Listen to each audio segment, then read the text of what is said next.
Welcome to the debate. Right now, over in the Indo-Pacific, there's this completely new operating system for the globe being written. Yeah. And I think the really counterintuitive part here is that it might not actually be authored by Washington or Beijing. Right, exactly.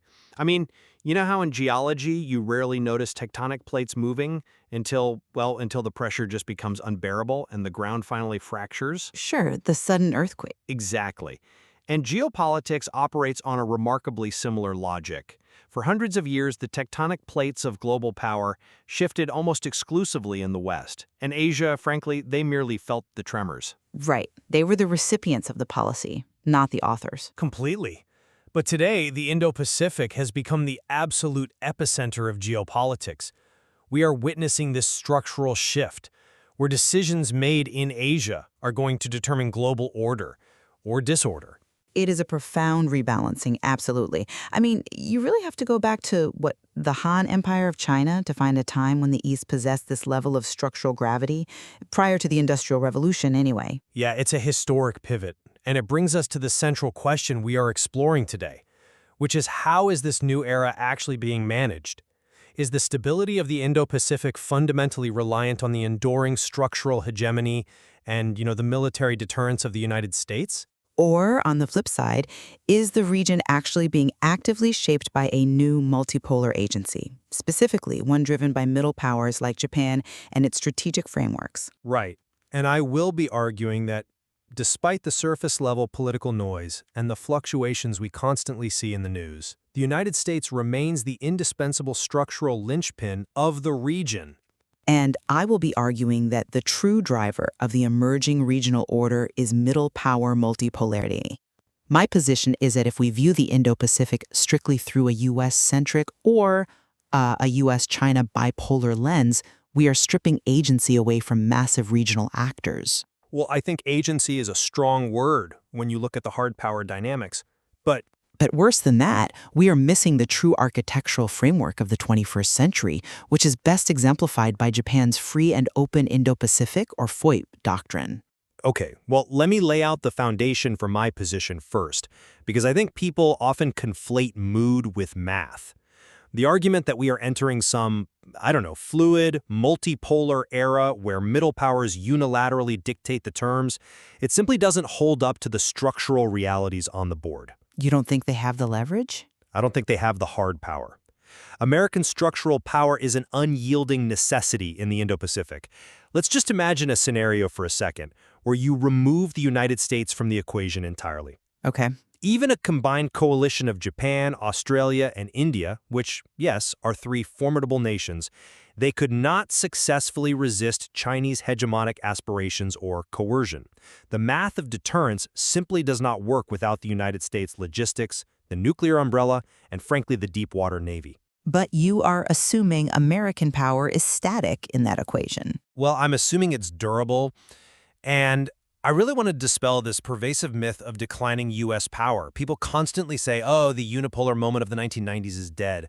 But let's look at the hard economic data, which is the actual engine of hegemony. Sure, let's hear the numbers. In 1990, the United States held roughly 24.5% of global GDP.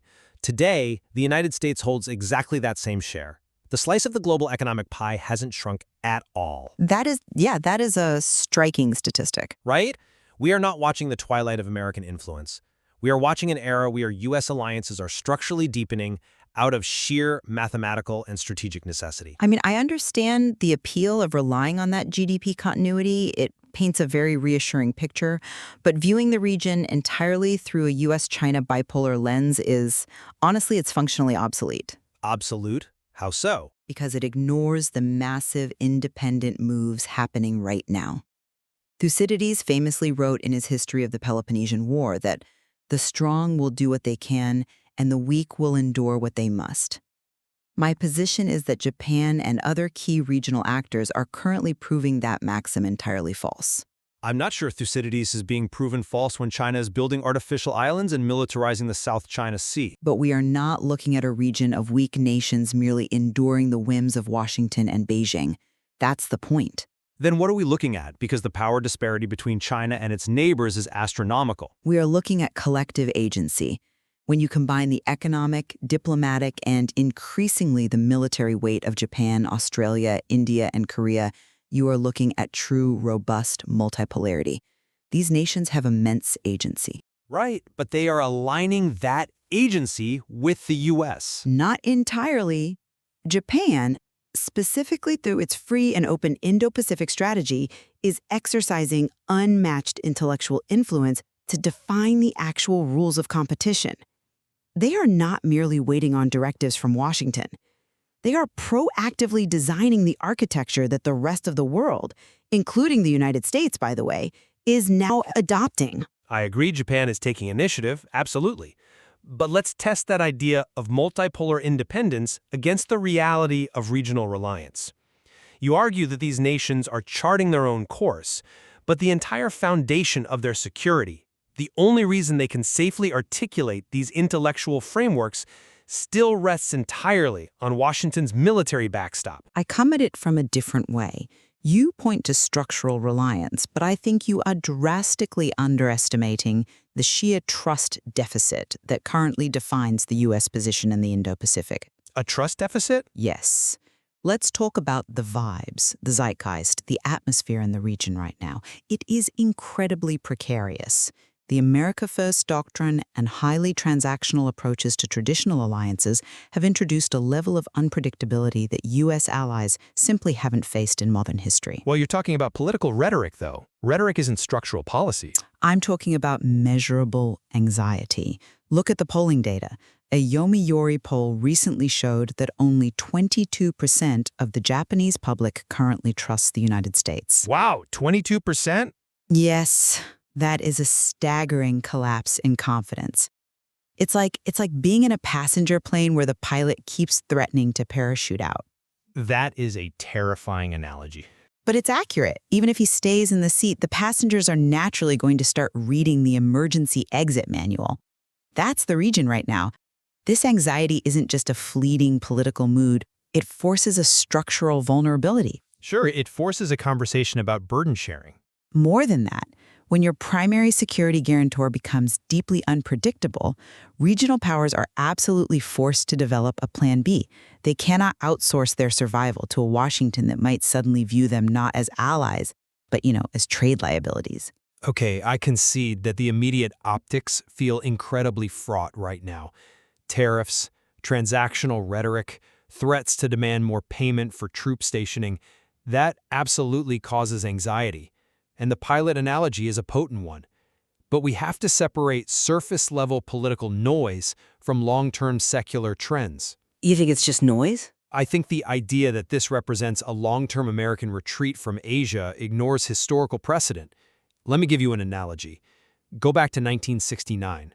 President Nixon suddenly announced the Guam Doctrine, essentially signaling that the U.S. would pull back from its defense commitments in Southeast Asia. Right, the beginning of Vietnamization. Exactly. And it created absolute panic among U.S. allies. Fast forward a few years later, and Jimmy Carter threatened to pull American troops completely out of South Korea. We have lived through periods where long-term U.S. staying power seemed in severe doubt, where the pilot was supposedly putting on the parachute. And your point is that they never actually jumped. Precisely. What happened? The underlying structures held. The Cold War logic dictated that the U.S. could not abandon the Pacific, just as today's logic dictates we can't either. But the rhetoric today is fundamentally different because the stated isolationism is much more deeply ingrained in the domestic political movement driving it. It's not just a strategic recalibration like Nixon. It's a fundamental questioning of the value of alliances themselves. I hear that, but I just disagree that it translates to structural decoupling. Let's look at the reality on the ground right now, today. Despite the bad vibes and that 22% trust figure, structural integration is actually at an all-time high. Really? At an all-time high? Absolutely. Look at the cabinet-level Nikkei polling in Japan. 93% of the public wants the alliance with the U.S. In South Korea, the Asan poll shows 97% support for the U.S. alliance. In Australia, the Lowy poll shows 75% support, which, by the way, is actually higher than it was during the Vietnam or Iraq wars. Well, wanting the alliance and trusting the United States to honor it are two very different things. True, But it's not just public sentiment, it's operationalized military reality.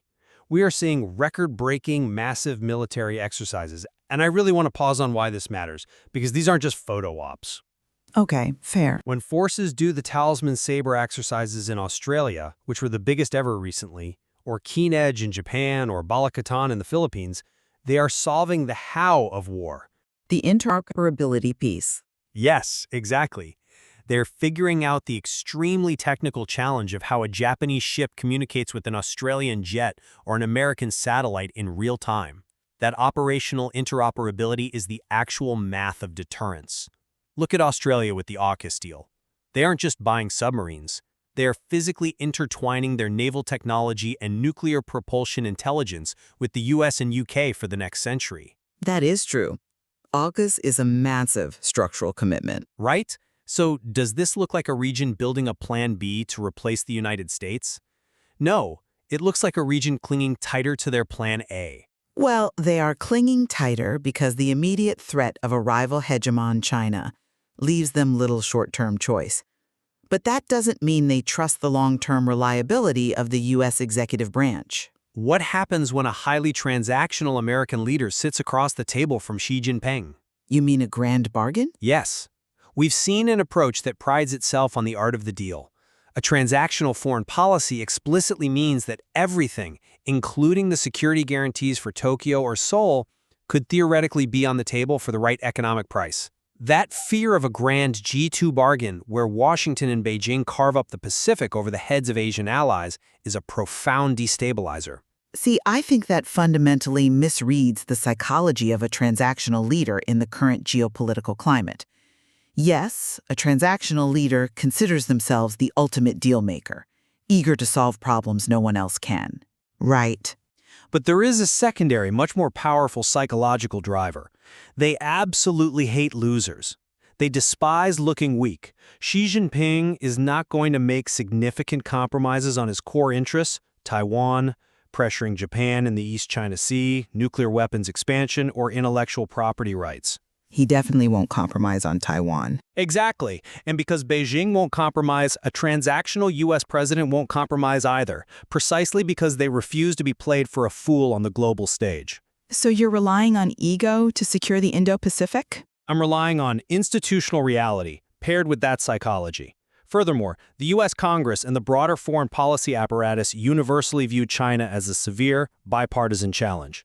The legislative guardrails against a grand G2 bargain selling out Japan are incredibly strong. Okay, but notice what you just said. You can see that U.S. leadership routinely goes through these severe periods of deep doubt, whether it's the Guam Doctrine in the 60s, Carter in the 70s, or modern isolationism today.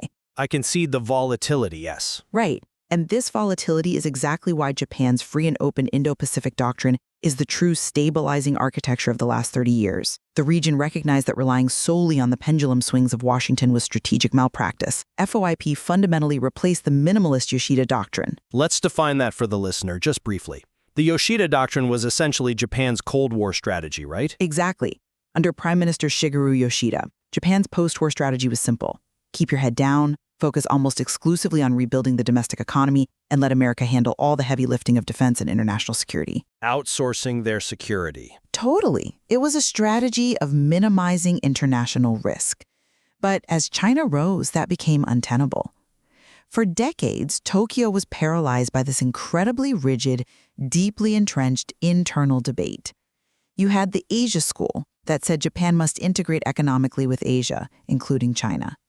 And you had the U.S.-Japan Security School that argued Japan must align strictly with the West to contain China.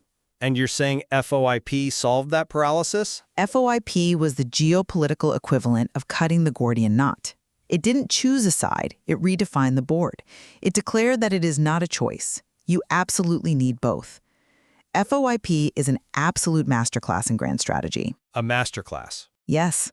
Now, a listener might hear a phrase like free and open Indo-Pacific or liberal institutionalism and think, great, just another toothless diplomatic catchphrase. But it is actually built on very hard-headed realism regarding hegemonic coercion. It's so successful as an operating framework that the US, the UK, Canada, ASEAN, and now South Korea have all essentially adopted it. Japan is writing the software that runs the Indo-Pacific. Okay, but how is that software updating, though, given the current realities? Because the environment is getting vastly more hostile. It's evolving practically. We are now seeing FOIP 2.0 under leaders like Saine Takichi, unveiled recently in Hanoi. This is a crucial shift. FOIP 1.0 was heavily focused on infrastructure financing, building roads and ports so countries wouldn't fall into Chinese debt traps. The Belt and Road Alternative? Exactly. FOIP 2.0 shifts the focus toward critical energy security. Imagine you are a developing nation in Southeast Asia. If all your energy infrastructure is reliant on one massive neighbor, your foreign policy is effectively hostage. True. FOIP 2.0 is actively funding alternative grids, green technology, and LNG terminals, so these nations aren't wholly dependent on one supplier. This limits coercion fundamentally. I see why you think that, but let me give you a different perspective on what FOIP actually accomplishes in the face of hard power. Okay, go ahead. I will grant you that FOIP is a brilliant diplomatic and intellectual framework. It has certainly given Japan a level of soft power influence it hasn't possessed in a century. But let's talk about defensive weight, the raw mechanics of survival. You mean military capability? Yes. How does an intellectual framework focused on infrastructure financing, connectivity, and LNG terminals stop physical military coercion? If the People's Liberation Army Navy decides to blockade the Taiwan Strait, a beautifully articulated doctrine on liberal institutionalism is not going to open the sea lanes. No, but Funding a green energy grid in Vietnam does not sink a hostile destroyer. FOIP only works because of the U.S. military alliance. It is a complement to, not a substitute for, hard defense capabilities. Carrier strike groups deter blockades, soft power does not. It is a complement, yes, but it is the critical missing half of the equation. You cannot deter a modern superpower purely through carrier strike groups. That is a 20th century mindset. I wouldn't call the threat of a naval blockade a 20th century mindset. Well, you have to shape the strategic environment so that coercion becomes economically and diplomatically impossible to execute in the first place. FOIP invests in the region precisely to build resilience so that countries don't fold to pressure before a single shot is even fired. But let's examine the vulnerabilities of that approach, specifically the free in the free and open Indo-Pacific. The premise of FOIP relies heavily on governance, transparency, and the rule of law. However, we know exactly how Beijing operates in the region. Their strategy actively involves exploiting poor governance and fragile democracies through what the Australians accurately term elite capture. You mean bribery? Bluntly, yes. Bribery. They use massive influxes of unregulated capital to buy political elites in vulnerable nations. If you are a local politician in a developing nation, a massive, opaque cash investment is incredibly tempting. Of course it is. So, if the core of FOIP is diplomatic and economic partnership, how does a doctrine that tries to balance China as both a necessary economic partner and a coercive threat hold up when the rule of law is actively being subverted by cash? without the overarching credible threat of the U.S. military umbrella to force bad actors to the table and provide cover for these smaller nations to say no, FOIP is highly vulnerable to being hollowed out from the inside via elite capture. Look, I don't deny the severity of the elite capture problem. You make a really fair point there. Bribery is a massive blind spot for soft power. It bypasses the framework entirely. The governance pillar of FOIP is incredibly difficult to enforce, and yes, it requires constant maintenance. But you have to look at who is delivering the alternative. You are ignoring the power of the messenger. Japan is uniquely positioned to lead here because Japan is, empirically, the most trusted country in Asia outside of China. Trust doesn't necessarily outbid cash, though. It does when it's paired with high-quality alternatives. When Washington lectures a Southeast Asian nation about governance or human rights before offering a loan, it often carries historical baggage. To many in the region, it feels like Western imperialism with a new coat of paint. I can see how it's perceived that way, yes. Right. But when Tokyo arrives and offers high-quality infrastructure alternatives to the Belt and Road Initiative, it is received as a genuine peer-level partnership.